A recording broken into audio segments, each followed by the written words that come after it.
La vie de Sainte Rita, 9e épisode.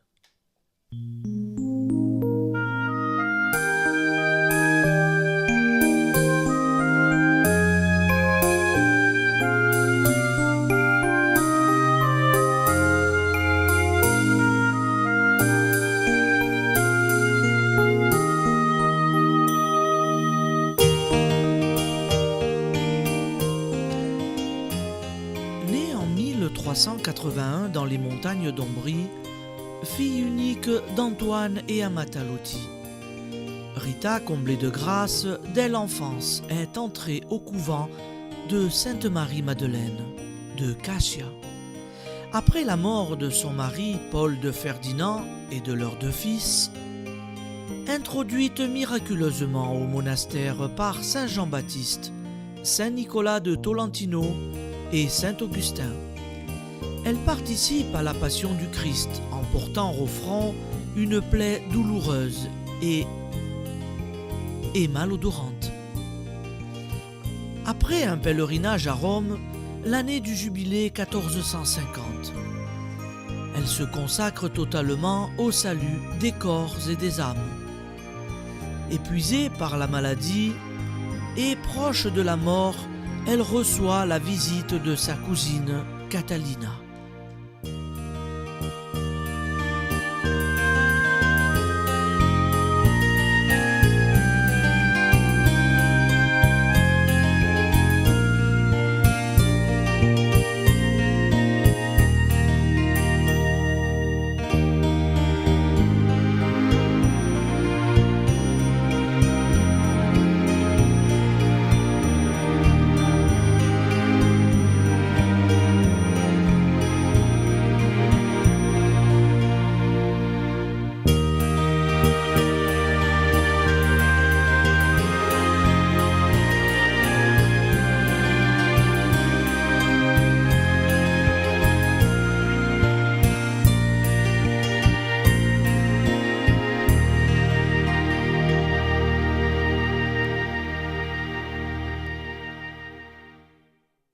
Retrouvant quelque force, Rita donne la réplique à sa parente, qui murmure doucement. « Te souviens-tu, en parlant des processions d'autrefois, des fleurs cultivées avec soin par Amata ?» La malade répond chaque fois avec une grave douceur. « Oui, oui. » Elle ne saurait pourtant poursuivre longtemps une conversation. Catalina le comprend vite et bientôt se lève. « Je reviendrai, Rita. Repose-toi maintenant. Tiens, voilà un peu de miel pour adoucir ta gorge. Et dis-moi, qu'est-ce qui te ferait plaisir la prochaine fois ?» Encore sous l'impression de ses souvenirs d'enfance, Rita ne doit plus se rendre compte très bien de la réalité. Elle ne voit pas, sans doute, les blancs flocons qui voltigent derrière la lucarne de la cellule, car on est au cœur de l'hiver et la neige en ce mois de janvier recouvre depuis plusieurs jours Cascia et ses environs. Sans hésiter, elle répond « Je voudrais que tu m'apportes la rose, celle que tu trouveras sur mon rosier. » Elle déraisonne sûrement. Effrayée, Catalina, après un bref signal amical, se précipite hors de la pièce à la recherche de la sœur infirmière, pour lui dire que sœur Rita n'est pas bien du tout, qu'elle délire. J'ai pourtant pris soin de ne pas la fatiguer, de ne pas rester trop longtemps. « Cela devait arriver de toute façon, » répond la religieuse d'un ton rassurant. « Nous arrivons à la dernière phase de la maladie, je vais la voir tout de suite et faire prévenir notre mère. » Cependant, en arrivant au chevet de Rita, elle constate que celle-ci a repris sa prière et ne semble ni plus ni moins fiévreuse que précédemment, et, en tout cas, parfaitement lucide. Un moment de délire sans doute. Pendant ce temps, sur les chemins rendus glissants par la neige, Catalina retourne à Rocca Porena. Ses pensées sont aussi sombres que le ciel d'hiver. Pauvre Rita, elle perd la tête maintenant. Cette histoire de Rose. Elle se croit sûrement en été. C'est bien triste d'en arriver là. En arrivant au village, elle doit passer non loin du jardin qui fut celui de sa cousine. Le désir lui vint d'y jeter un regard. Oh, juste pour se rappeler le vieux temps. Un amas de neige recouvre le sentier qui y conduit. Catalina va renoncer. Mais soudain, cette tache éclatante qui semble lui faire signe, parmi les branches noircies et les épines flétries.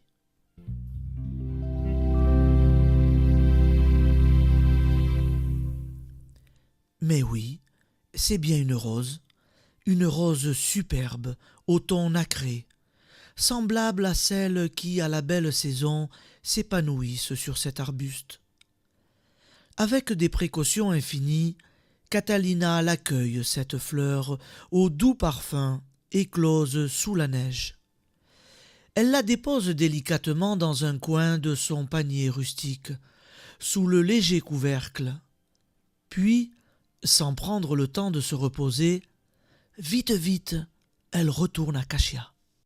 Les sœurs sont ébahies en la voyant revenir dans la même journée, et encore plus lorsqu'elle leur montre mystérieusement ce qu'elle apporte. Ainsi donc, sœur Rita ne divaguait pas.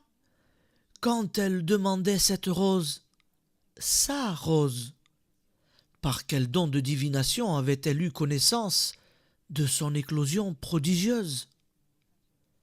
La cousine repart, pour de bon cette fois, mais elle promet de revenir un autre jour.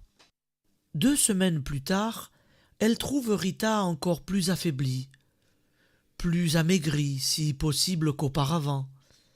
Plus question d'évoquer des souvenirs. Elle reste seulement quelques minutes. Puis, posant sur la table de chevet les confitures qu'elle a apportées, elle demande à nouveau « Qu'est-ce qui te ferait plaisir la prochaine fois ?»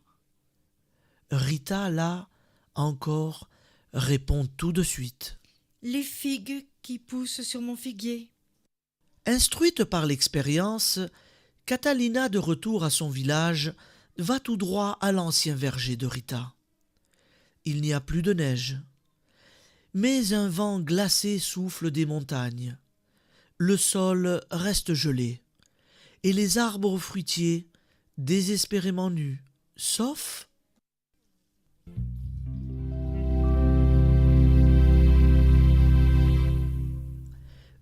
un certain figuier, sur lequel 2 figues superbes mûres à point défient la rigueur de la saison.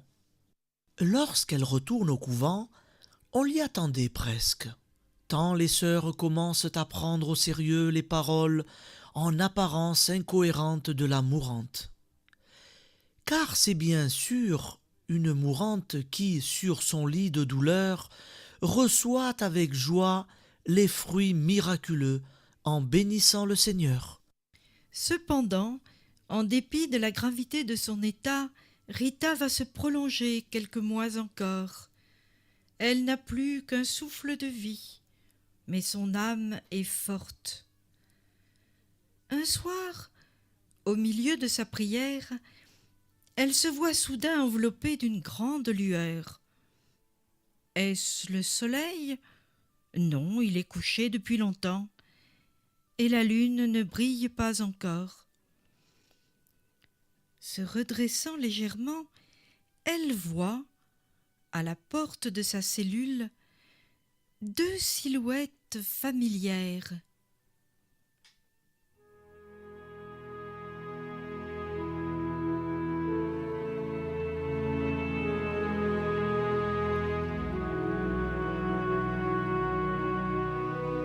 Jésus de Nazareth et Marie, sa mère.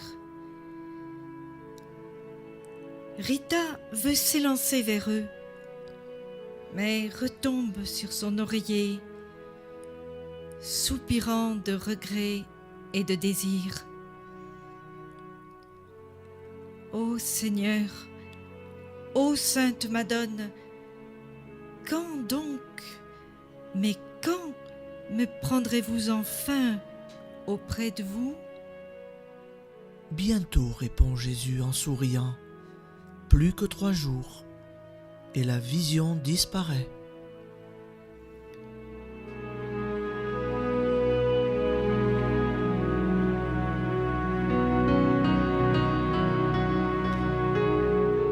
Plus que 3 jours?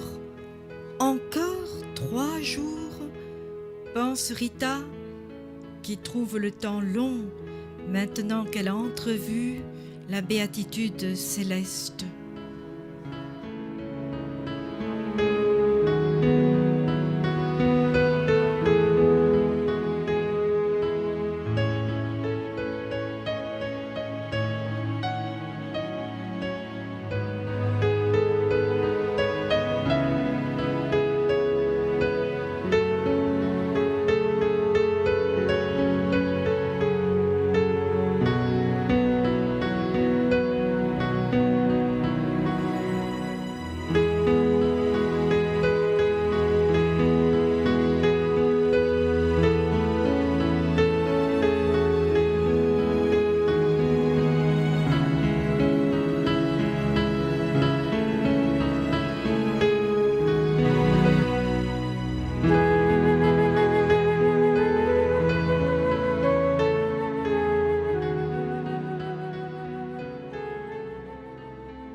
Enfin, nous voici au 22 mai 1457. Aux premières lueurs de l'aube, le vasistas de la cellule s'ouvre sur un printemps en plein épanouissement. Mais l'air tiède et parfumé du dehors ne parvient pas à dissiper les mauvaises odeurs qui emplissent la petite pièce. Autour du lit de souffrance sont réunies la supérieure et quelques religieuses. Celles qui ont pu entrer. Les autres se pressent à la porte et dans les couloirs. Sœur Rita, sentant venir son heure, a demandé que la communauté vienne l'assister dans la réception des derniers sacrements. Un remous. Les moniales s'écartent pour livrer passage à l'aumônier, celui-ci ayant reçu auparavant la confession générale de l'agonisante, lui apporte le pain des voyageurs. Il va procéder aux onctions saintes sur les membres amaigris et le visage exténué. Que Dieu te pardonne tout le mal que tu as commis par les yeux, les oreilles, les pieds, les mains, la langue. Du mal en a-t-elle quelquefois commis, celle qui ne s'est servie de ses facultés dans le monde comme au monastère que pour louer Dieu et servir le prochain?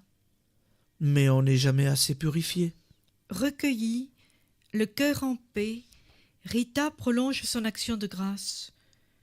Puis, retrouvant une dernière fois quelque force, elle demande la bénédiction de l'abbesse et engage ses compagnes à garder l'observance de la règle augustine dans ses moindres détails. La seule voie du salut pour nous, mes sœurs. Jésus, la voie, la vérité, la vie, la vie. Alors, dans le ciel d'Ombrie, où apparaissent les premières lueurs de l'aurore vermeille, s'élancent soudain des sons argentins.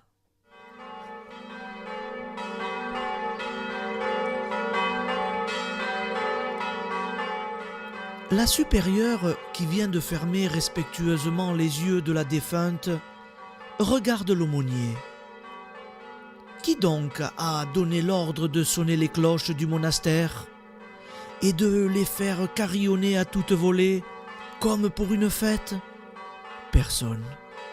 Sinon les anges qui, de là-haut, célèbrent l'entrée dans l'éternité de la nouvelle élue.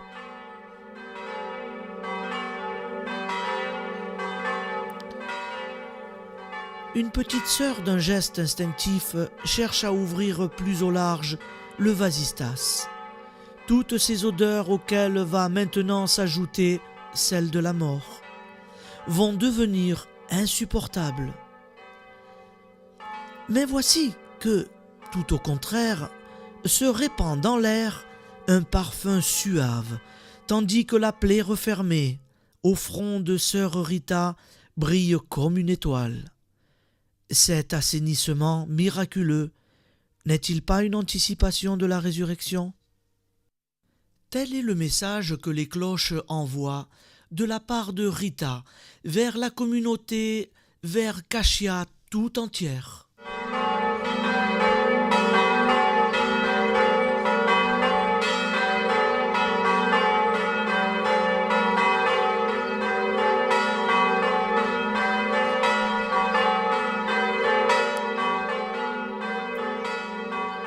La blessure rayonnante, le parfum pénétrant, confirme ce bulletin de victoire.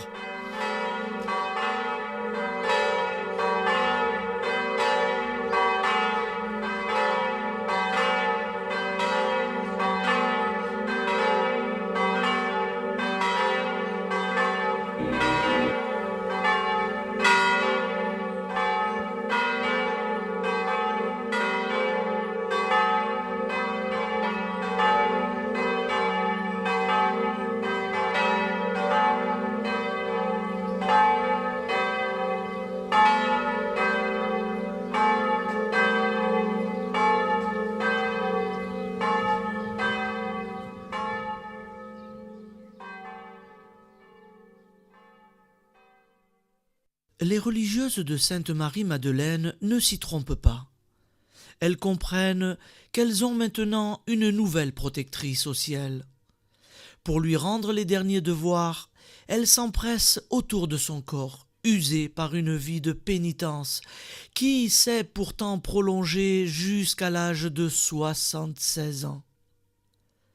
Elles revêtent sœur Rita de l'habit de leur ordre, puis la transportent dans leur chapelle, où elles ont l'intention de la veiller paisiblement, le cœur rempli à la fois de tristesse et d'espérance. Mais c'est compter sans la ferveur populaire. Au son de ce carillon inattendu, les gens de Cashia ont sauté à bas du lit et sont sortis dans les rues en se frottant les yeux et en s'interrogeant mutuellement. Les plus curieux se sont habillés à la hâte et ont couru se renseigner au couvent. Ils reviennent bientôt, émus et excités à la fois. « C'est pour sœur Rita. Sœur Rita vient de mourir. » « Vous aurez mal compris, disent les voisins incrédules. C'est le glas que l'on sonnerait pour un décès. » « On doit plutôt célébrer sa guérison miraculeuse. Elle a toujours été protégée. » Et l'on parle du miracle de la rose et de celui des figues, pour n'évoquer que les plus récents. Mais les envoyés sont formels. Sœur Rita a rendu l'âme dès les premiers rayons du soleil, et les cloches du monastère se sont mises à carillonner spontanément. Après tout un prodige de plus ou moins, dès cet instant, le mot « sainte » est murmuré dans la foule, comme il est déjà dans la communauté. Tous se portent donc vers Sainte-Marie-Madeleine pour voir la défunte une dernière fois, et déjà pour la prier, bien plus que pour prier à son intention. La nouvelle s'est très vite répandue jusqu'à Rocaporena, où elle provoque là aussi une consternation mêlée de joie et de fierté. Parents et amis de Rita accourent donc à leur tour. Voici une cousine d'Élodie, assez âgée et paralysée du bras droit depuis des années. De naturel exubérant, elle se précipite pour serrer sur son cœur son ancienne compagne de jeu. Oubliant son infirmité, elle avance son bras inerte, qui, ô surprise, reprend alors souplesse et vigueur pour lui permettre de réaliser son geste affectueux. La miraculée, transportée de gratitude, se redresse et gesticule des deux bras au milieu de la chapelle pour bien montrer à tous qu'elle est guérie en s'exclamant « Rita, carissima, Viva Santa Rita! Deo gratias! Cependant, au parloir, l'abbesse confère avec les autorités civiles et religieuses locales venues s'incliner devant le corps. Voici maintenant 3 jours entiers que l'âme a quitté celui-ci. Il conviendrait tout de même de prendre toute disposition nécessaire pour les obsèques. Pour commencer, il faut un cercueil. Parmi les fidèles qui défilent toujours dans la chapelle se trouve un ancien menuisier, Chico Barbaro, qui a dû cesser le travail à la suite d'une infirmité survenue à l'une de ses mains. « Ah, sœur Rita, murmure-t-il, avec regret, si j'étais encore capable d'exercer mon métier, je n'aurais laissé à personne d'autre le soin de vous fabriquer un beau cercueil de noyer. » À peine a-t-il prononcé ces mots qu'il sent des fourmillements dans sa main déformée. Celle-ci, tout à coup, a repris son aspect normal. Vite, maître Chico retourne chez lui, saisit quelques planches restées dans la réserve et se met à l'ouvrage. Entre ses mains, redevenues souples et actives, une caisse prend forme et devient un cercueil qu'il porte sans peine à l'abbesse stupéfaite. Il tient à y placer lui-même avec quel respect précautionneux le corps de sainte Rita, tout en priant bien haut pour exprimer sa gratitude. Son épouse, ses parents, ses voisins l'ont suivi et reprennent en chœur ses litanies d'action de grâce.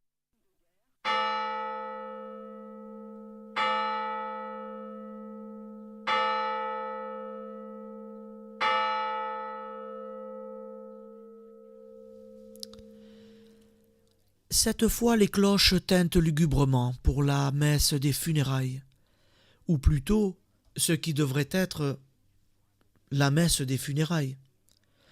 On ne peut en effet guère parler de cérémonie funèbre, en dépit des marques rituelles de deuil qui entourent celle-ci, et encore moins d'inhumation. Tout d'abord, l'assistance est partagée entre le chagrin et une fierté admirative. Bien sûr, des sanglots montent vers les voûtes grises. Sœur Rita, qu'on ne verra plus, est pleurée de tous. Mais les cœurs sentent d'instinct qu'elle est toujours parmi les siens et veillent sur eux. Et au fond, c'est avec un certain plaisir que l'on se dit que le pays compte une bienheureuse. Et puis, comment mettre en terre un corps qui, à mesure que les jours passent, semble échapper à la corruption universelle? Le cercueil, resté ouvert, présente toujours à la vénération des fidèles un corps intact, un visage et des mains jointes sans altération ni mauvaise odeur. Ah, Dieu lui donne bien sa revanche à la pauvre religieuse si longtemps mise à l'écart, parce qu'elle était qu'un objet de dégoût. Alors, comme il faut préserver la défunte de toute souillure, on décide de la conserver dans la chapelle du couvent et de l'exposer sous l'autel, près du crucifix, dont elle reçut les stigmates. Devant celle dont la tombe n'a pas voulu, commence alors un défilé qui ne s'arrêtera plus. Gens de la ville et des campagnes, riches, pauvres, confondus, dans une même prière, dans une même confiance, viennent l'implorer, lui conter leurs soucis, leurs espoirs. Sœur Rita, guérissez mon enfant. Sœur Rita, convertissez mon époux. Qui donc a pour la première fois utilisé l'expression « vous qui avez surmonté bien des fois l'impossible » ? Nul ne le sait. Mais la formule sera reprise, adoptée par tous ceux qui, de siècle en siècle, contribueront à faire connaître Rita sous ce vocable définitif. La sainte des cas impossibles. Le sanctuaire ne tarde pas à devenir trop étroit pour recevoir un tel afflux de visiteurs, de pèlerins. d'autant plus que la paix du monastère s'en trouve quelque peu troublée.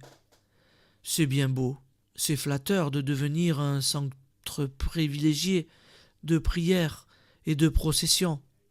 En contrepartie, que d'allées et venues, que de bruit, que d'agitation, les sœurs chargées du nettoyage ne cessent pas de balayer, de nettoyer les dalles, d'effacer les traces de pas. Oh, ces gens ne peuvent-ils pas essuyer leurs pieds? Regardez, ma mère, ces plaques de neige dans notre chapelle. Comment méditer, comment dire notre office dans ce bourdonnement continuel? D'une génération à l'autre, les moniales sont partagées entre l'honneur de posséder Sainte Rita dans leur maison et les inconvénients de cette intrusion de laïcs.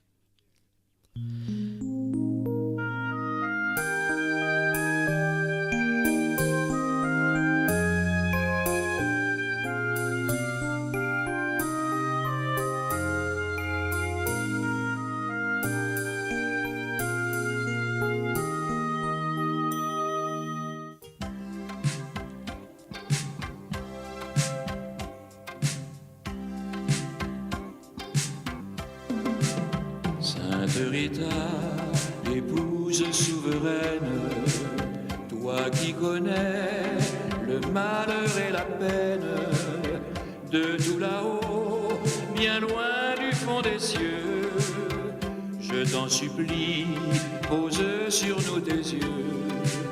Sainte Rita, je fais une prière, là devant toi, pour que nos vies entières soient exaucées de tes bienfaits si doux.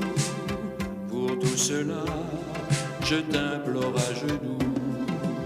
Sainte Rita, toi qui vois la souffrance des innocents qui sortent de l'enfance et la folie des hommes ici-bas, du haut des cieux, ne les condamne pas. Sainte Rita, demande à notre Père de nous aider à chasser la misère, de nous sauver en nous donnant la foi. Si tu le veux, je sais qu'il t'entendra.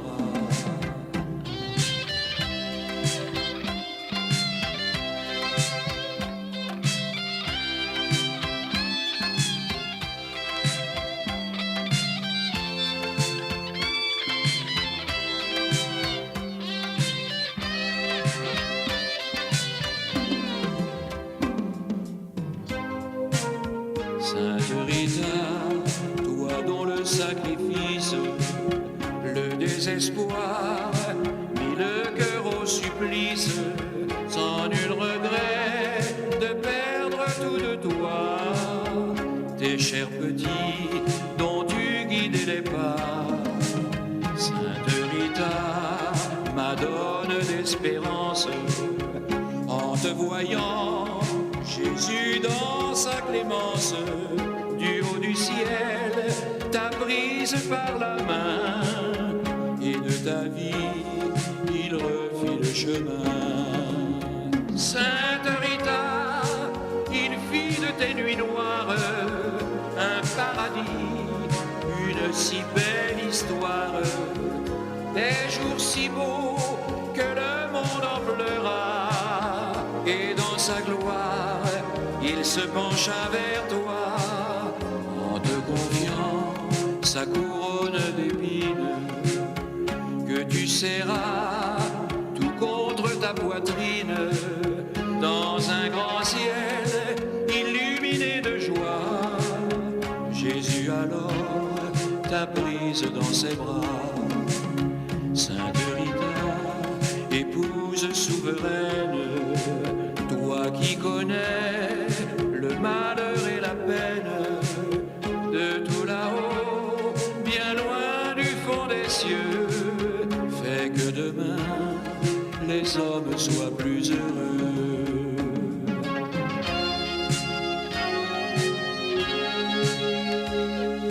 Plus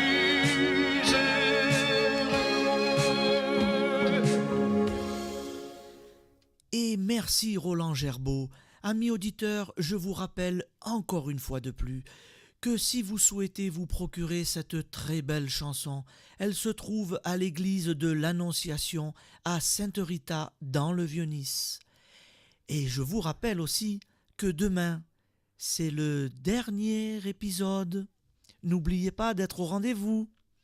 À bientôt.